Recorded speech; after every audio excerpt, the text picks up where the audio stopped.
Welcome to the fish tank.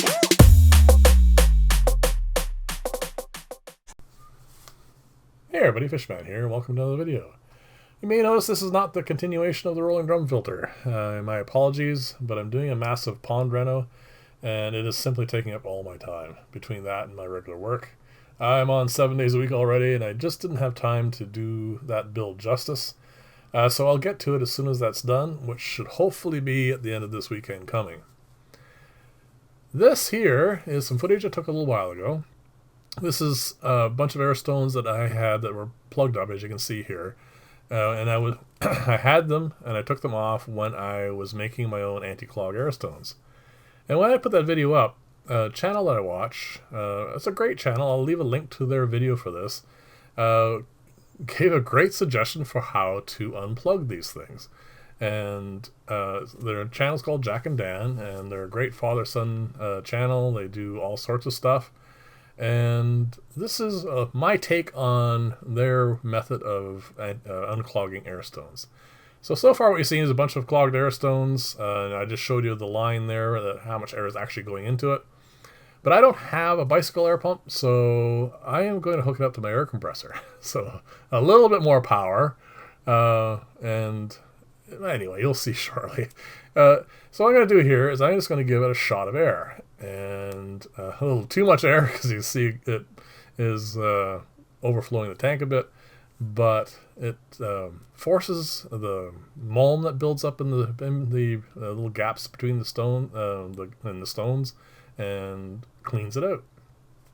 So here you go. It's the second time I did this, you can see that it's getting a little bit more gentle control with it, and it's not as splashy. And here you go, hooked it up to the same line you just saw, and you're gonna see they're nice and clean. It's actually really kind of cool. What I'm gonna do is I'm gonna test this again once I have a few more air stones to try it out again, because these had been sitting in an aquarium. I left them in there for a while because I wanted to not have them dry out before I did this, so that might have affected the results. So I'm gonna go through that and one more time, hopefully in the future, and if there's a change in that, I'll definitely let you know. But this is a great thing there, guys. Thank you so much for this tip. It's something I hadn't seen before, and I always give credit where credit is due, because I mean, this is something I hadn't thought of, and it's kind of cool. So this last little bit here is the anti-clog air stones I made. They work very well. Every now and then it will actually slow down a bit, but this one here that I'm showing just cleans itself out.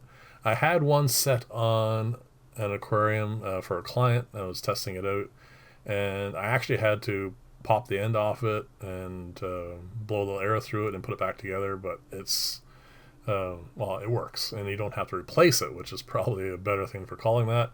But anyway, it works, and my apologies again for this change in venue for my videos. It's been very hectic, so I will get back to hopefully the regular stuff next week. I don't think I'm going to get to the rolling drum for Friday, but if I do, great. If not, I will pop up something else. And I definitely will be showing you the pond reno. It's massive. You'll understand why I didn't have any time to do anything else once you see that footage. If you like this style of video, please like and or subscribe. That would be greatly appreciated. And thanks again, Jack and Dan. That was a great tip. And I will see you all in the next video, and bye for now.